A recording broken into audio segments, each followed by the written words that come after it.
Александар III Македонски е роден во Пела на 21 јули 356 година од Старата ера. Филип едновремено добил три вести. Најпрвин дека Парменион во голем број ги надбил илирите. Потоа дека неговиот коњ победил на Олимписките игри. И најпосле дека му се родил син.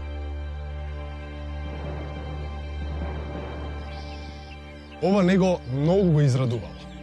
А неговата радост ја подхраниле и гатачите, кои рекле дека ова дете, родено на ден одбележан со 3 победи, никој нема да може да го надбие. Добро, може да почнеме со прва, така. Океј. Во 343 година од Старата ера Филип II го повикал во Пела философот Аристотел од Стагира, чиј татко како дворски лекар бил во служба кај Аминта, за да го подучува и воспитува 13 годишниот Александар. Аристотел ја прифатил понудата и се до 340 година од Старата ера во Нимфајонот близу Миедза, далеко од дворските интриги, го подучувал момчето на етика, философија и политика. Освен Александар, философот ги воспитувал и неговите врсници, кралските деца. Значи, прво ја работиме сцената со Филип и со Александар.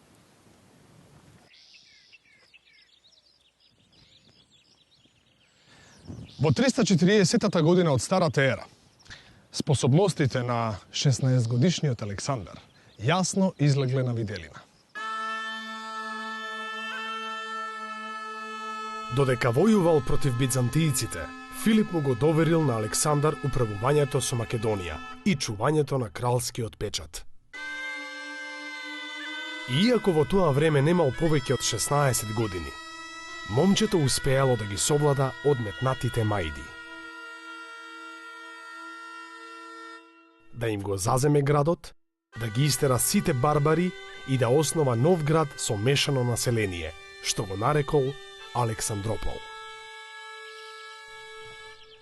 4 години подоцна, во јули 336 година од Старата ера, Александар се нашол во незавидна состојба.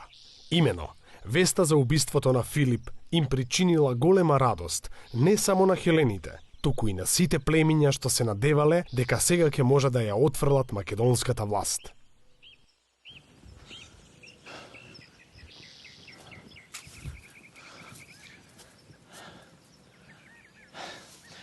Токму поради тоа, времето од устоличувањето на македонскиот престол, па се до почетокот на големиот поход кон исток, Александар III Македонски го минал, средувајќи ги односите со покорените племиња и со соседите на Балканот. Првиот чекор го презел веќе есента 336 година од Старата ера, кога официјално го обновил заедничкиот мир, склучен предходната година меѓу Филип II и хелените. Хеленските представници без двоумење го признале Александар III за нов хегемон на договорот.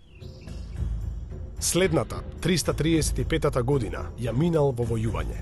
Тргнал во поход против тракијците на исток, против трибалите на север и североисток, како и против гетите северно од реката Истар, денешен Дунав. Со војската ненадејно се пробил се до реката, па во еден голем бој го совладал Сирмос, кралот на трибалите, и им ставил крај на барбарските придвижувања.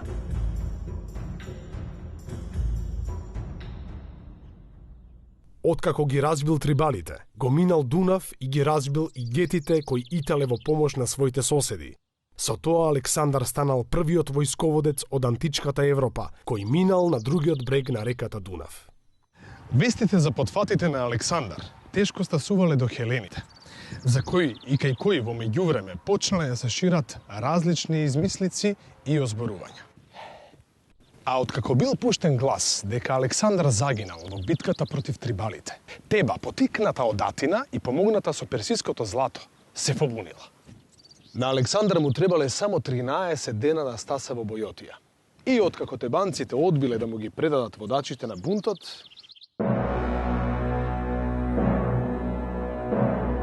Александар го зазел градот, а решението за неговата судбина му го отстапил на Синедрионот, воспоставен со заеднички мир.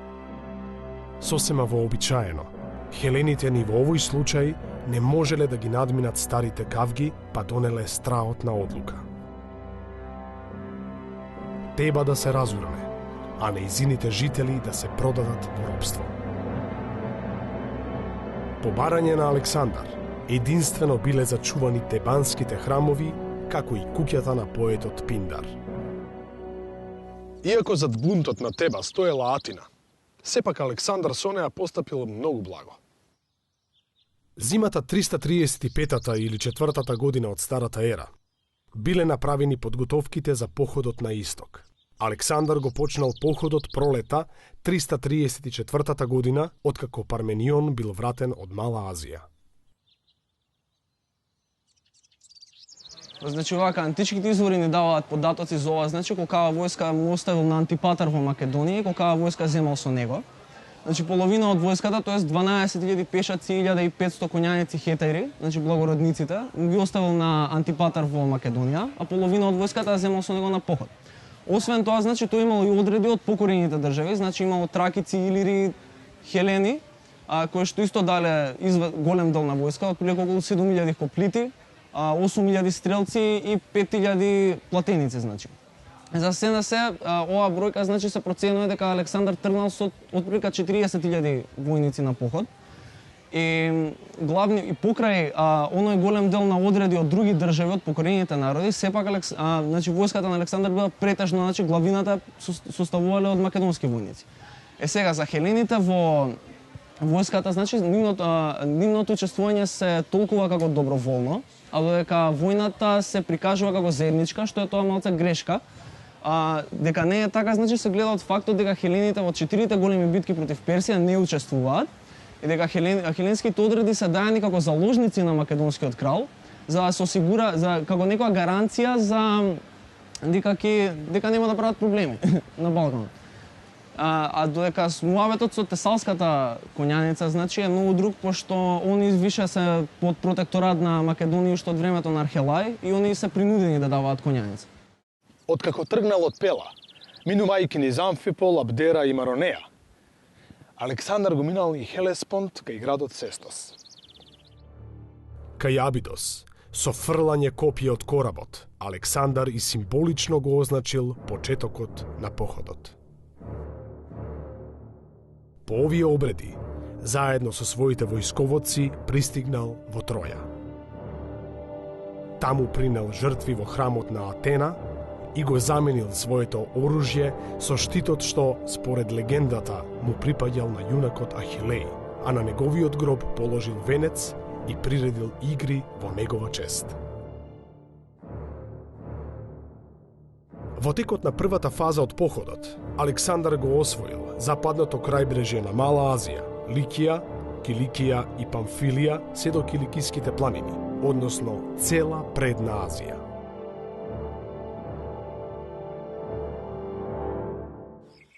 Македонската војска главно не наидувала на отпор. Исклучок биле само градовите Халикарнас и Милет, заземени есента, како и градот Аспенд.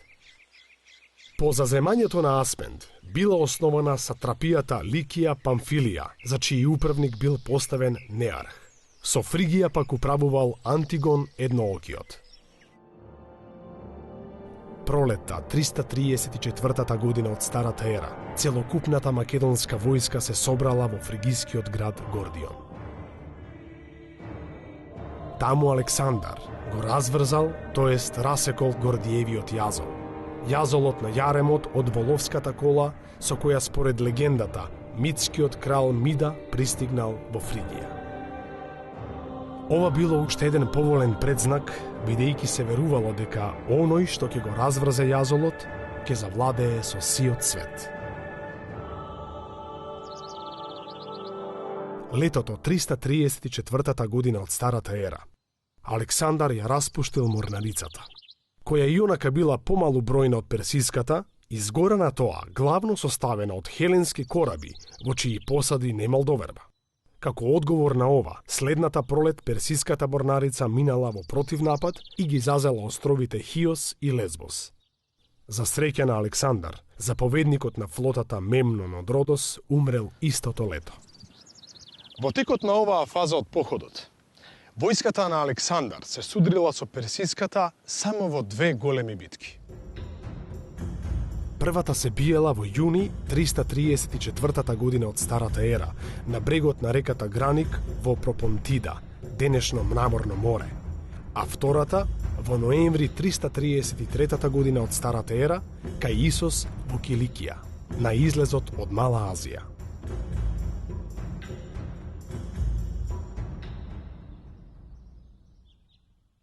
И во двете битки македонците извојувале блескави победи.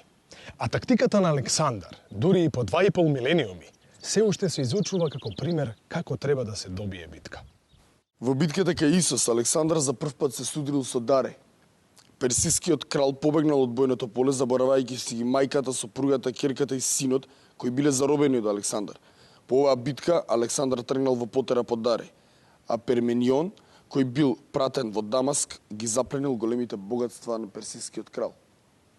Добро, тоа го вика историјата. Ајде сега да видиме дијалогот. По овој пораз, Дареј на два пати му испраќал писма на Александар, во кои му нудел разни отстапки, вклучувајќи и целата земја западно од Еуфрат, само за да склучат мир. Тогаш се случил и познатиот диалог на Александар и Парменион.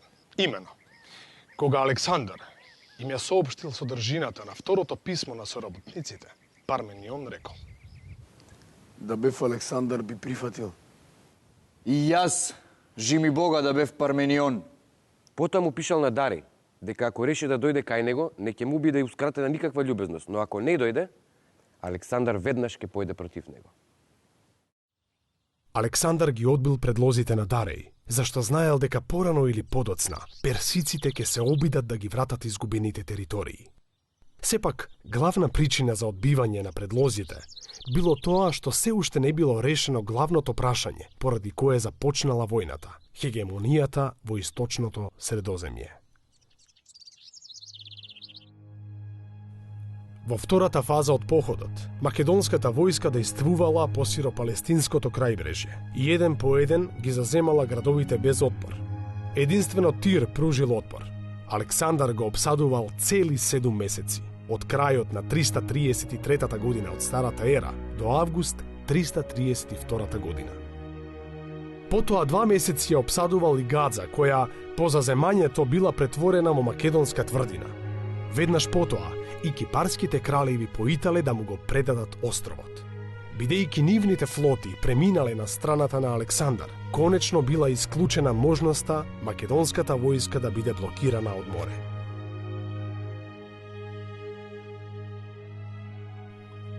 Додека Александар војувал во Фојникија, возобновената персиска војска ги нападнала Пафлагонија и Кападокија.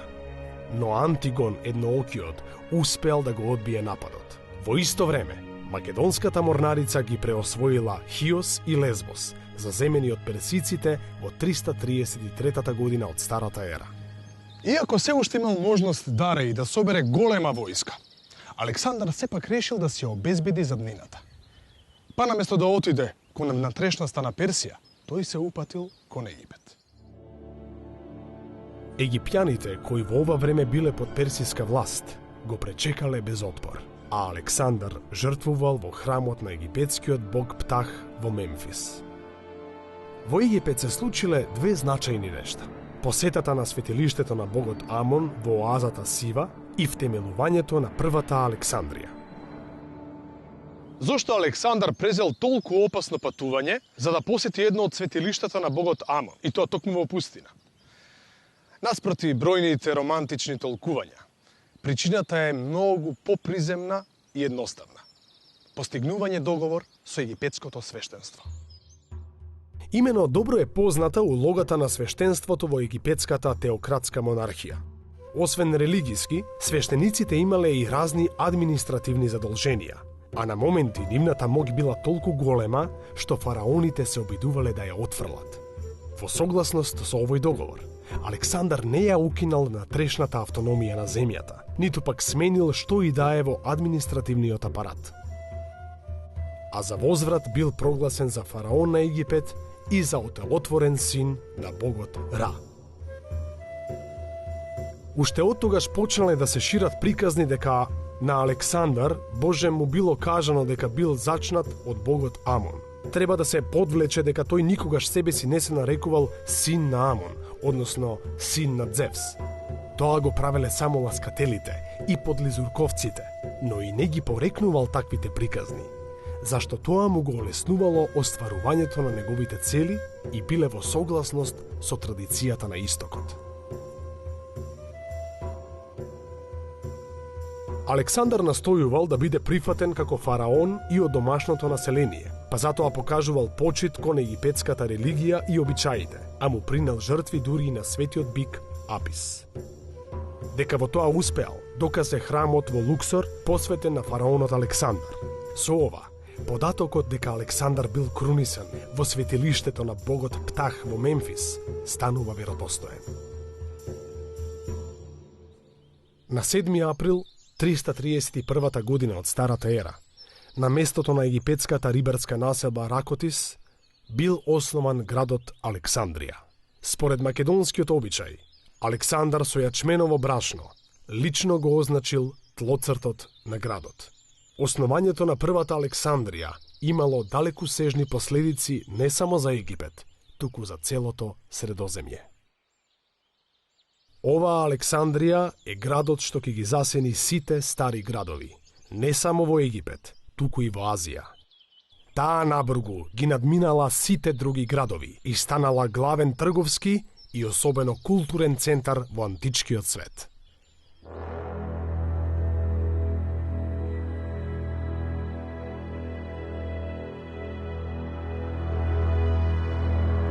Есента, на 1 октомври 331 година од Старата ера, Александар се судрил со војската на Дареј кај местото Гавгамела, североисточно од некогашната асирска престолнина Нинива. Дареј повторно побегнал од бојното поле и се засолнил во Екбатана, старата престолнина на Медија, која персиските крали би ја користеле како летна резиденција. Потерата по него била неуспешна. На 100 километри од бојното поле, Александар ги нашол само борната кола и оружјето на Дареј. Во меѓувреме, радосни вести пристигнале и од Европа. Спартанскиот Басилеј Агис III, кој заедно со сојузниците дигнал бунт на Пелопонес, бил поразен и загинал во битката против Антипатар кај Мегалопол.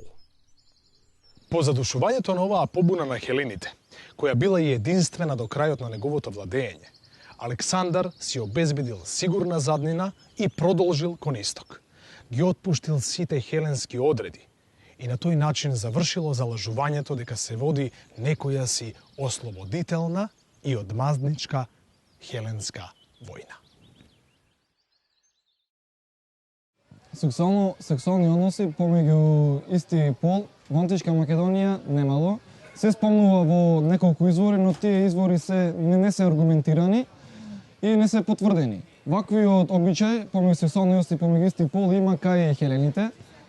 Најраспространет начин на сексуални односи помеѓу исти пол кај античките хелени е педерастијата.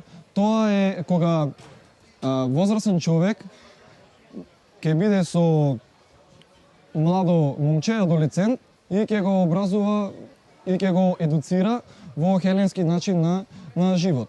Корените на педерастијата во античка Грција произлегуваат од племенското минато, каде што тие племенски мината се организирани во според старосна група.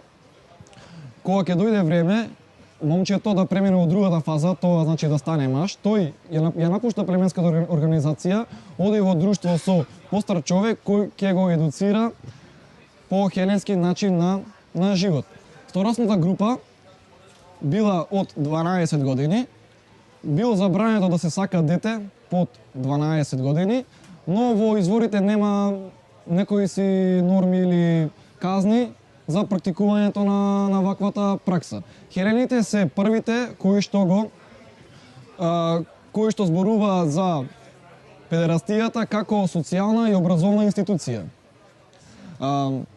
Научниците потврдуваат дека педерастијата или хомосексуалноста се застапени само кај аристократијата и не се обичниот демос или обичниот граѓанин не ги практикува.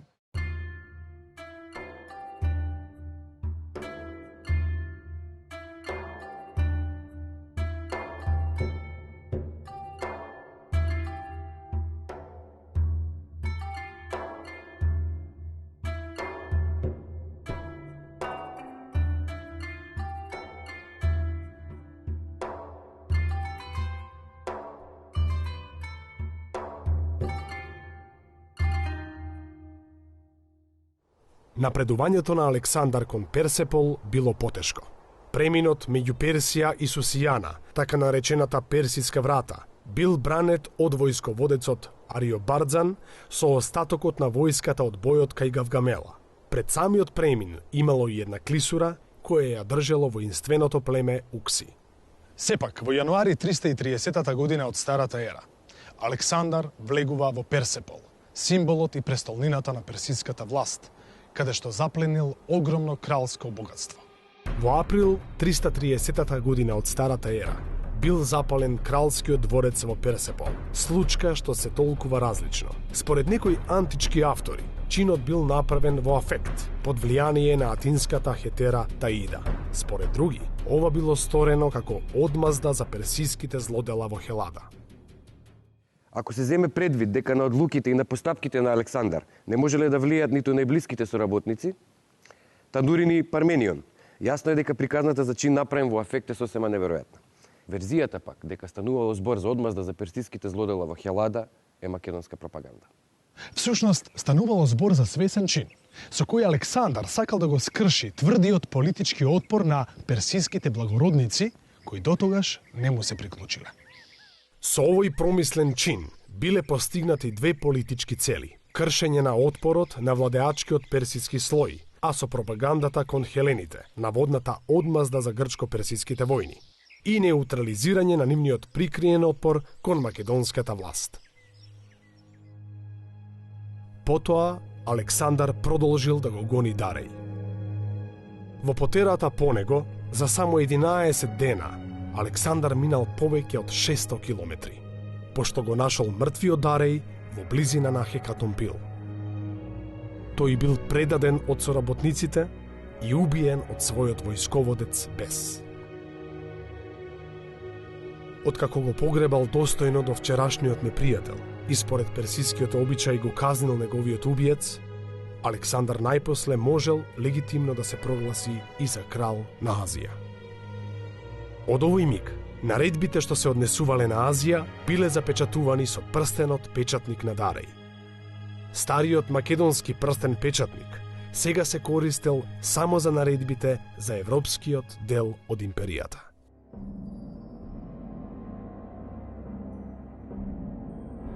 Од летото 330-та се до пролета 327-та година од Старата ера, Александар војувал во источно-иранските сатрапии Аријана, Дрангијана, Согдијана, Арахосија и Бактрија.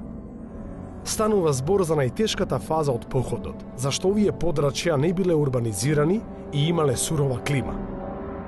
Згора на се, персиците се уште давале отпор. Тие најпрвин биле водени од Бес, а потоа од Спитамен, кој најпосле бил убиен од саките и масагетите. За да ја осигура својата власт, но и за да има контрола над важните патишта, Александар формирал и оснимал бројни воени колонии каде што ги населувал хеленските платеници. Но тој исто така оснимал и големи градови, како што биле 4 Александрии. Во текот на овие тешки години се случиле неколку немили настани. Најпрвин, есента 330-та година од Старата ера, заговорот во Фрада, можеби во корист на Александар од Лингастида. Наводно, со целата работа бил запознаен Филота, кој сепак не преземал ништо, та затоа бил осуден од Македонското собрание и убиен како и Александар од Лингастида.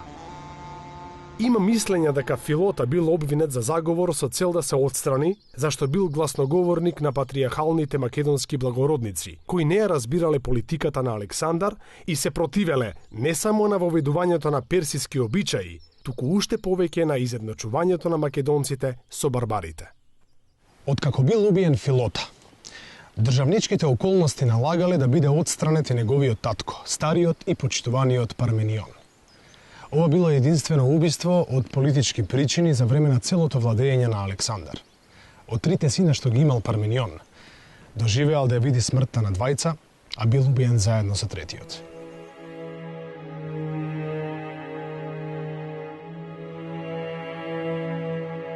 Во 328 година од Старата ера, на една гозба во Мараканда се случил вториот немил настан. Несаканото убиство на Клеитос, другар од детството на Александар. Некои ласкавци почнале да го споредуваат Александар со Херакле и со Диоскурите, при што некои соработници на Александар отворено го искажале нивното несогласување со неговата политика. Клеитос и понатаму не попуштал и, како што е запишано, го повикувал Александар пред сите да каже што има, а ако не сака, нека не повикува повеќе на гозба луѓе што зборуваат отворено, туку нека оди да живе меѓу барбари и робови кои ќе се извиваат до земја пред неговиот персиски појас и снежно-белата наметка. Клеитос, кој во бојот кај Граник му го спасил животот, меѓу другото му префрлил на Александар и за прифаќањето на некои персиски обичаи. Во препирката, разгневениот Александар го убил својот другар, пошто веднаш се освестил и 3 дена горко се каел.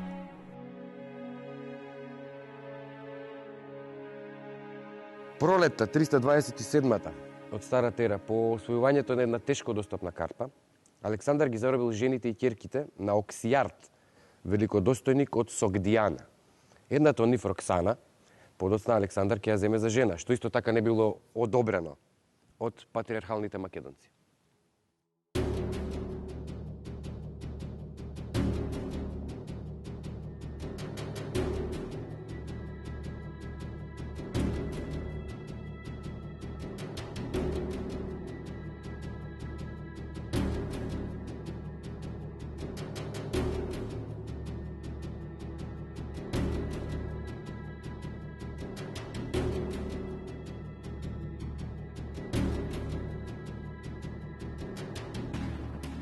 Суштината на прашањето за поклонувањето всушност лежи во различните сваќања на луѓето на исток и на запад. За источните народи, за кои владетелот бил намесник од богот на земјата, клањањето бил вообичаен начин на искажување покорност, но таквиот чин им бил сосем туги на македонците. Обидот за воведувањето на проскинезата и убиството на Калистен биле сватени како знаци дека Александар се стреми кон воведување на апсолутна монархија. Наместо да се намалуваат, недоразбирањата биле се почести, зашто соработниците на кралот се помалку ги разбирале неговите гледишта и идеи. И бракот со барбарката Роксана, иако склучен според македонскиот обичај, бил сватен како оддалечување на кралот од македонците. Но овој чин бил усмерен кон соработката со персиското благородништво и во крајна линија ги привлекол персиските великодостојници.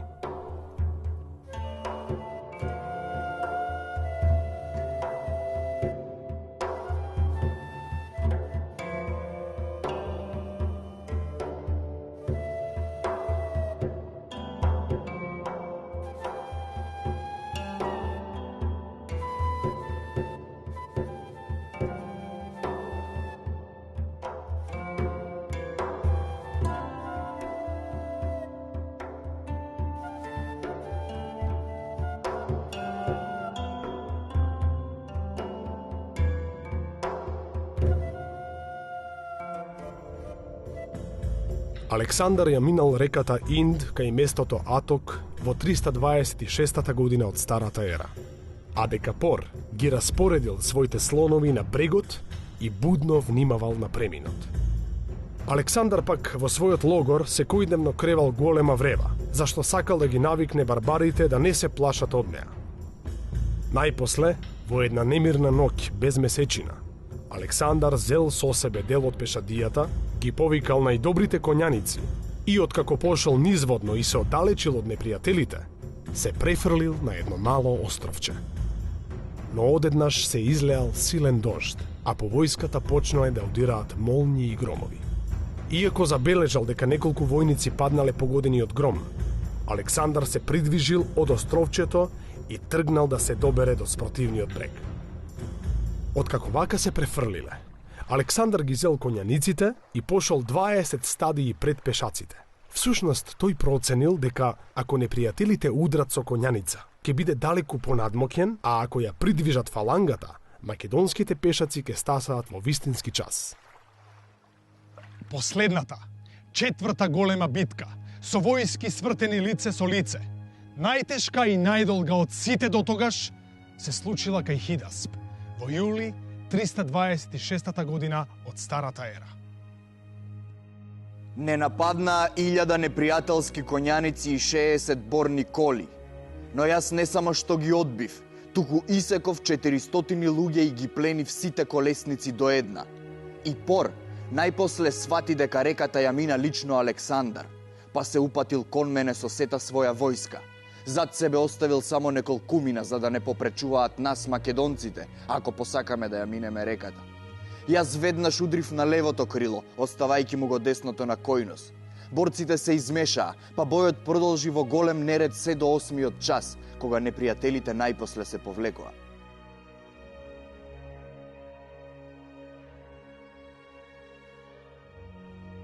Како сакаш да се однесувам кон тебе? Кралски.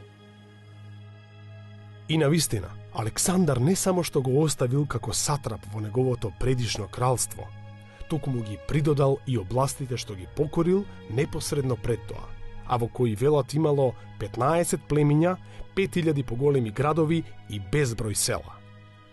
А во соседната област, 3 пати поголема од оваа, за сатрап го поставил Филип, еден од неговите хетаири.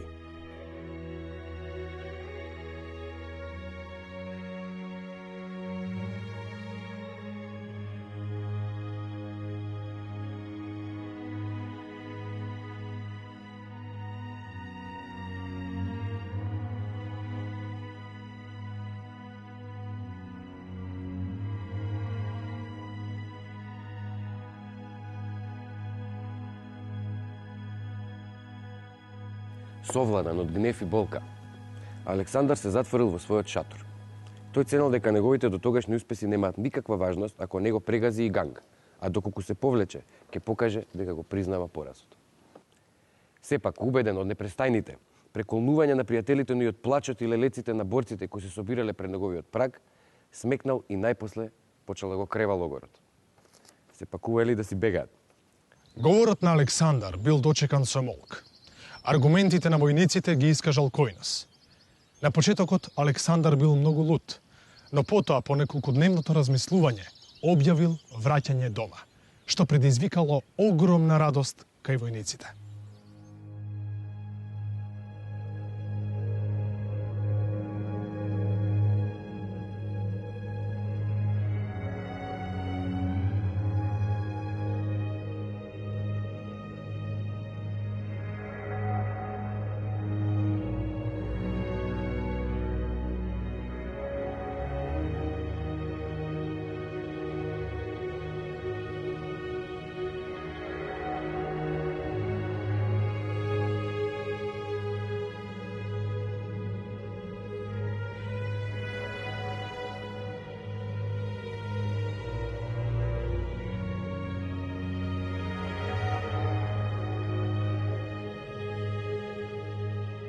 Точно е дека македонците за време на походот на Александар за воспоставување на хегемонија на источното Средоземје биле во конфликт.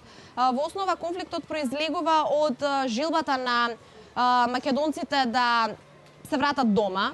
Војниците биле истоштени од борбите, од повеќе годишните борби. Носталгијата, ги влечела кон дома, но исто така низ целиот период на походот на Александар кон исток се забележува дека всушност македонците не ги разбирале стремежите, не го разбирале оној космополитски дух за Александар, кој не бил неразбирлив само за македонските војници, туку воопшто за целиот антички свет, бидејќи како човек со космополитски дух Александар е првиот во тој антички свет. Исто така, за време на походот се случили неколку немили настани, кои што, да речеме, ги разгневиле македонците и тие барале да се откажат од понатамошни борби и да се вратат во Македонија. Исто така му замерувале на Александар и поради настојувањата на Александар во ново освоените територии да ја задржи општествено-политичката структура која што ја затекнал.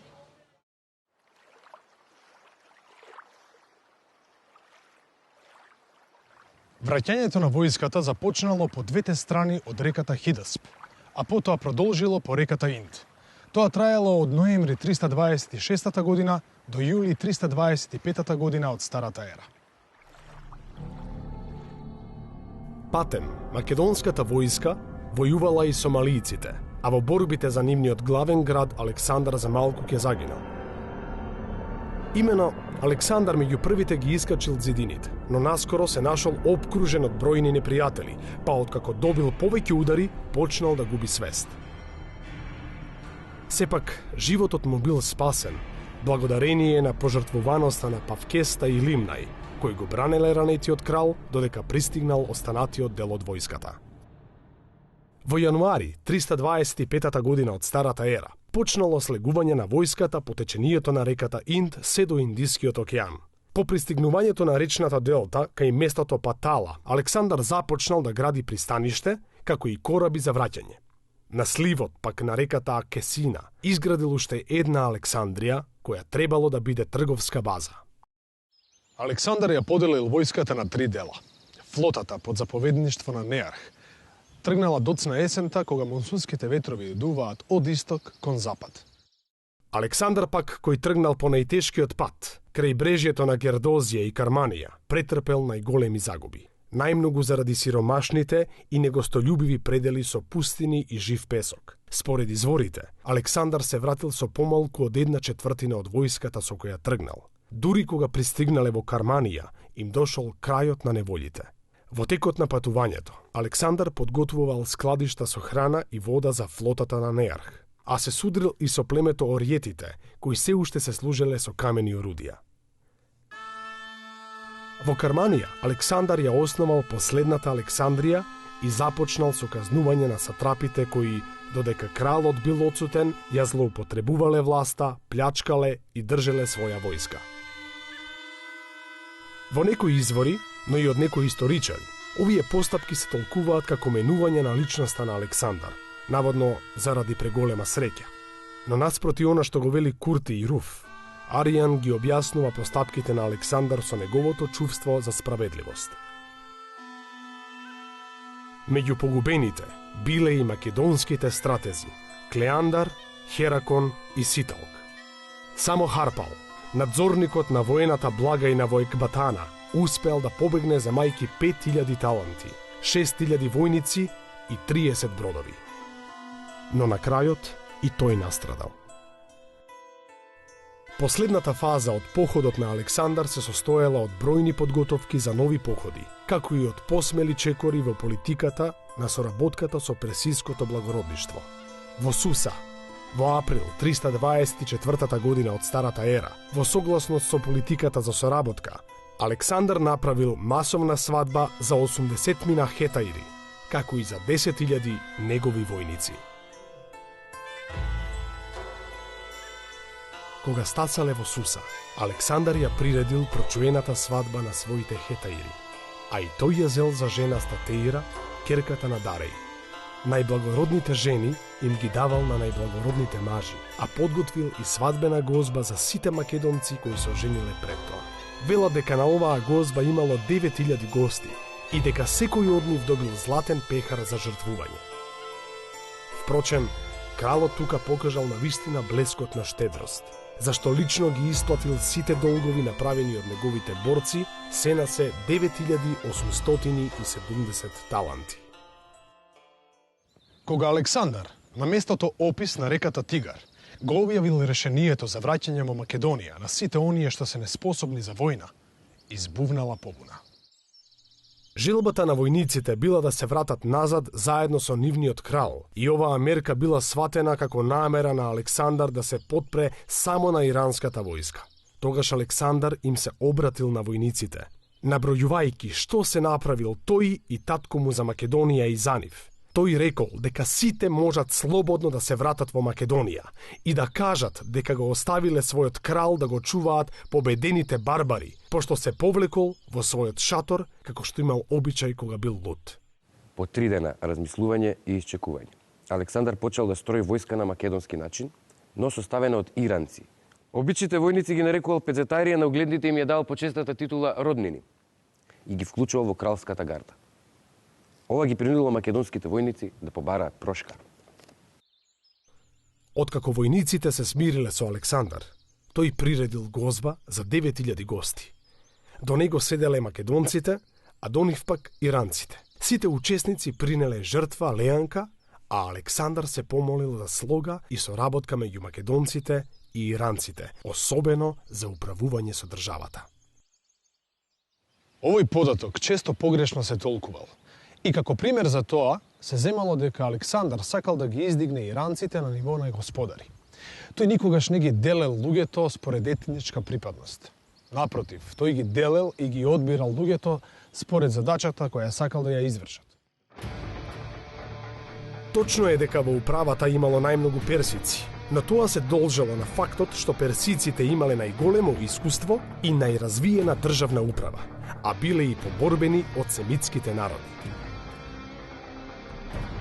Со нивното вклучување во администрацијата, Александар ја исклучил можноста за побуна против македонската власт.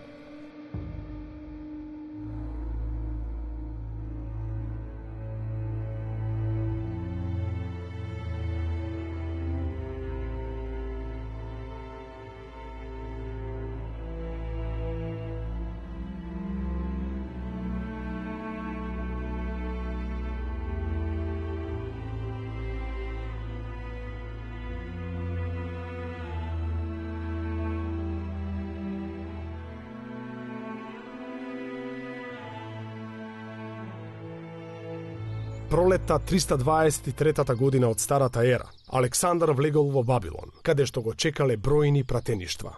Во некои извори се споменуваат дури и пратеништвата од келтите и римјаните, но второво не е веројатно. Во изворите има податоци за многу планови на Александар, но јасно е дека дел од нив се сосем неверојатни и анахрони. Сигурно е само едно, дека во Фојникија градел кораби, а во Бабилон ги чистел каналите, што требало да примат 1000 пловила за идниот поход во Арабија. Во екот на овие подготовки Александар се разболел. Починал на 10 или 11 јуни 323 година од Старата ера, оставајќи ја целосно преосвоената држава на Дареј I.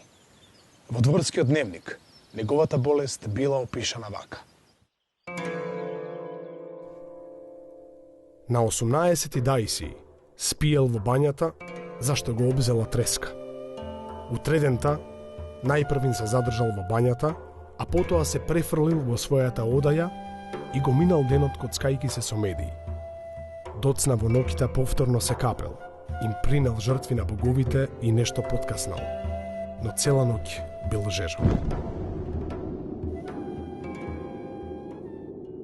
На 20, откако принел во обичаена жртва, лежејќи во бањата го слушал Неарх и неговото кажување за пловидбата и големото море. 21-иот ден минал како и претходниот, но кралот бил уште пожежок. През ноќта му се слошило, а утредента имал силна треска. Му го преместиле леглото, па додека лежал крај големиот рибник, разговарал со војсководците за тоа дека испразнетите заповеднички места треба да се пополнат со искусните луѓе. На 24 повторно имал силна треска, но сепак заповедал да го кренат за да присуствува на жртвувањето. На највисоките војсководци наложил да останат во предворието, а на другите заповедници и на 500-ниците да ја минат ноќта надвор. На 25 го префрлиле во дворецот на другиот брег, каде малку поспал. Сепак треската не го оставила. Војсководците дошле кај него, но тој веќе не можел да зборува. Истото се случило и утредента.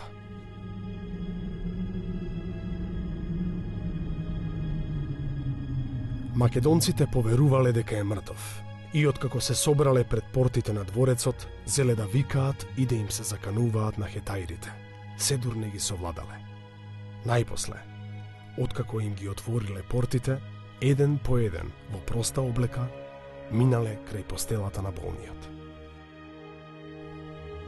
Истиот ден, Питон и Селевк, пратени во светилиштето на Сарапис, прашале дали треба да го пренесат Александар таму, но Богот им одговорил да го остават таму каде што е сега. На 28 дајси, некаде кон Квечерина, Александар испуштил душа. Симптомите на болеста укажуваат дека Александар најверојатно починал од малариска грозница или пак од воспаление на белите дробови. 6 години по неговата смрт, додека беснееле борбите за власт во државата, Олимпијада го обвинила Антипатар за труење, но Плутарх ова недвосмислено го отфрла.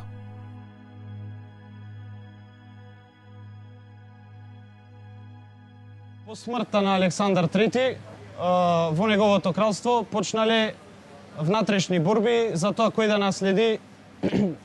наследи монархијата, но кралството се поделило на 3 држави, од кои во Египет завладеал Толемај, во Азија завладеал Селеук, а во Македонија Антигон Едноокиот и поставил своја династија. Неговата мајка Олимпијада го ликвидирала еден од престолонаследниците, полубратот на Александар, Филип III Аридај, и неговата жена Еуридике. Откако Касандар дознал дека по наредба на Олимпијада биле ликвидирани Филип III Аридај и Еуридике, се упатил кон Македонија и ја обседнал тврдината Пидна, каде што престојувале Олимпијада Роксана, сопругата на Александар, и неговиот малолетен син, наречен Александар IV. Тој ја освоил тврдината. Олимпијада била осудена и ликвидирана во 316 година пред нашата ера. Бидејќи имал страв да ги ликвидира Роксана и неговиот малолетен син Александар IV, ги затворил во затворот во Амфипол и успеал да ги ликвидира дури во 310 година, со тоа изгаснува династијата Аргеади.